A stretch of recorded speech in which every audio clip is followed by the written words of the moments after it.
सबका स्वागत है 8 जून दिन सोमवार के महत्वपूर्ण करंट अफेयर के बारे में। तो चलिए शुरू करते हैं, एक एक प्रश्न को समझते हैं कि 8 जून से क्या क्या हमारे लिए इम्पोर्टेंट है।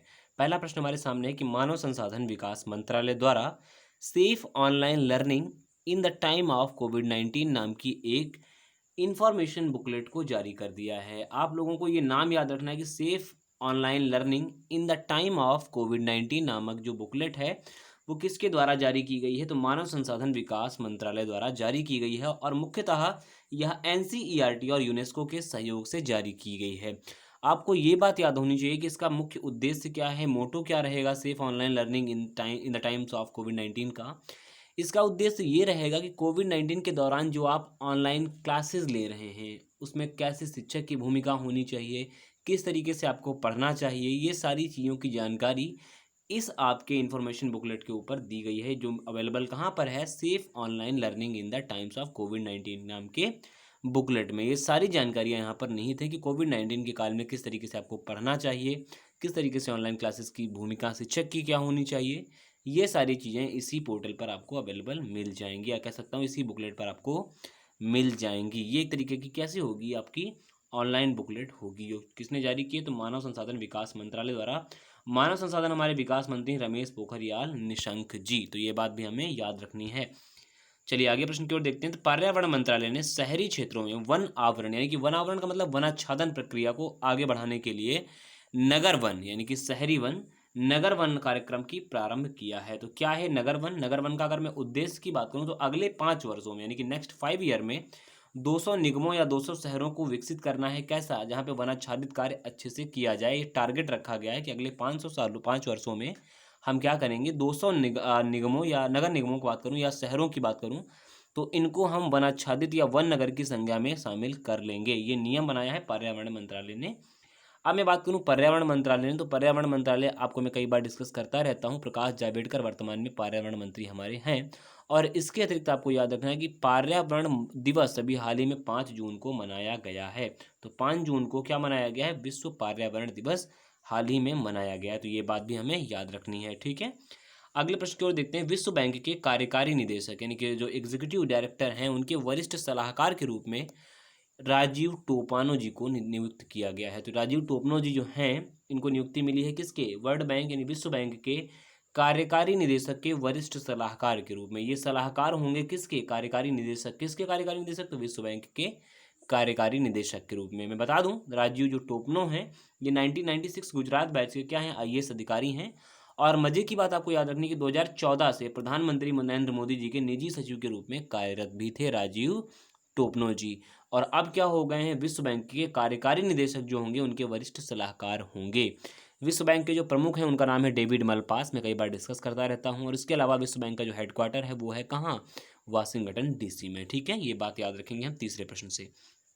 चौथे प्रश्न को देखें तो छत्तीसगढ़ पुलिस ने अपने कर्मियों के मानसिक तनाव और डिप्रेशन की जांच करने के लिए एक अभियान प्रारंभ किया है। उसका अभियान का नाम दे दिया है स्पंदन अभियान।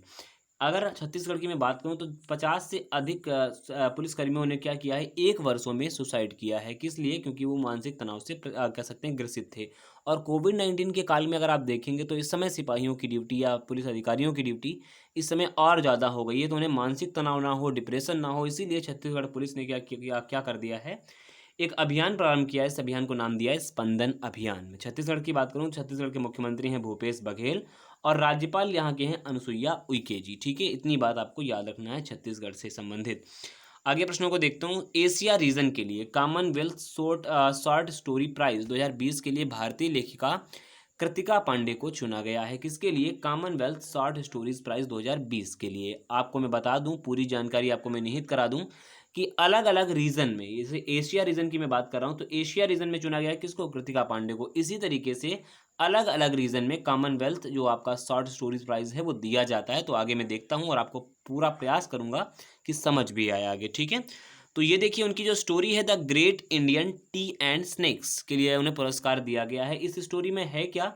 एक मुस्लिम और हिंदू किस तरीके से अलग अलग कम्युनिटी के लड़की और लड़के होते हैं और किस तरीके से उनके प्रेम में कौन कौन सी रुकावटें आती हैं समाज के दौरान में, तो इस कहानी में वो चीज़ें दर्शाई गई हैं the great Indian T and snacks में, पुस्तक में। अगर मैं बात करूं कि कॉमनवेल्थ शॉर्ट स्टोरीज प्राइज के प्रारंभ की, तो 2012 से इसे दिया जा रहा है और जो विजेता होता है इसे लगभग 2500 पाउंड यानी कि लगभग 2.4 लाख, भारतीय करेंसी की मैं बात करूं तो लगभग 2.4 लाख रुपए प्रति व्यक्ति को दिए जाते हैं। और अलग अलग की मैं बात करूं तो देखिए 2020 में 5 रीजन के अलग अलग पुरस्कार दिए गए हैं, तो मैं आपको एक एक करके बता दूं। जैसे कि अफ्रीका के लिए मैं बात करूं तो अफ्रीका के नाइजीरियाई लेखक हैं इनोसेंट चिजाराम इलो, इनकी एक पुस्तक है when a women renounces motherhood, ये इनकी किताब है। एशिया के लिए अभी मैंने बताया कृतिका पांडे की किताब great Indian tree and snacks.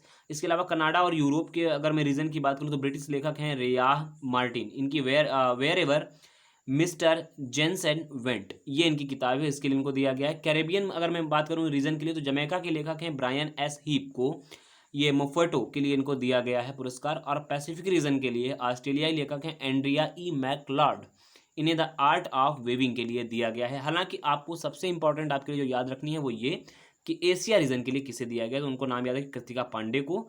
और दूसरी इंपॉर्टेंट चीज उनकी किताब का क्या नाम है, आपका the great Indian T and snacks. कहानी मैंने आपको बताई कि इसमें कहानी क्या है, ठीक है। तो आई होप आपको याद रहेगी चीजें।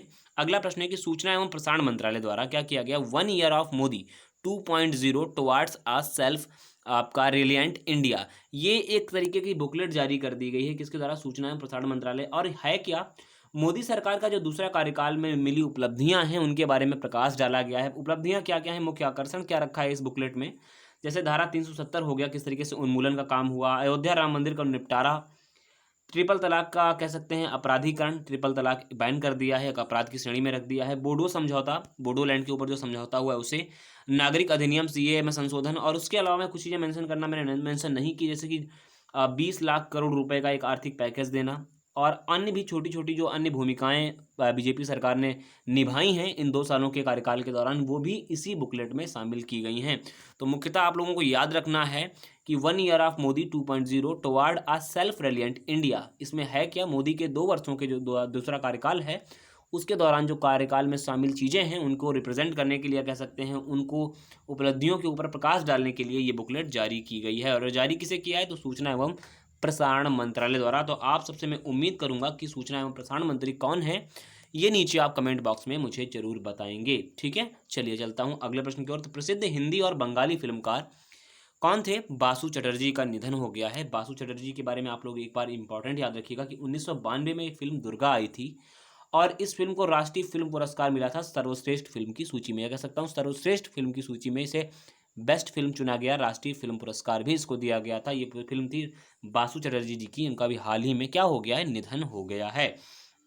आगे देखूं तो ये एक शॉर्ट आपके लिए है लेकिन इंपॉर्टेंट है कि British academy of film and television art, यानी कि अगर मैं शॉर्ट में बोलूं तो बाफ्टा, बाफ्टा अवार्ड के बारे में आप सब सुनते रहते हैं, तो बाफ्टा अवार्ड या बाफ्टा कह सकता हूं कि नए अध्यक्ष के रूप में चुने गए हैं कौन, आपके कृष्णेंदु मजूमदार। तो भारतीय मूल के हैं इसलिए ज़्यादा इंपॉर्टेंट आप सबके लिए मैं भी पूछा भी आ सकता है कि बाफ्टा के नए अध्यक्ष किसे बनाया गया, तो कृष्णेंदु मजूमदार जी को बाफ्टा का नए प्रमुख बनाया गया है। और बाफ्टा आप सब जानते हैं कि फिल्म सूची में दिया जाता है, अलग अलग पुरस्कार भी देती है बाफ्टा। तो ये थे आज के इंपॉर्टेंट क्वेश्चन। आपको कैसा लगा वीडियो सेशन, अपनी राय जरूर कमेंट बॉक्स में दीजिएगा। वीडियो अगर अच्छा लगता है तो लाइक करें, शेयर करें, कमेंट करें और बेहतर वीडियो के लिए बने रहें हमारे साथ, देखते रहें हमारे साथ। नमस्कार।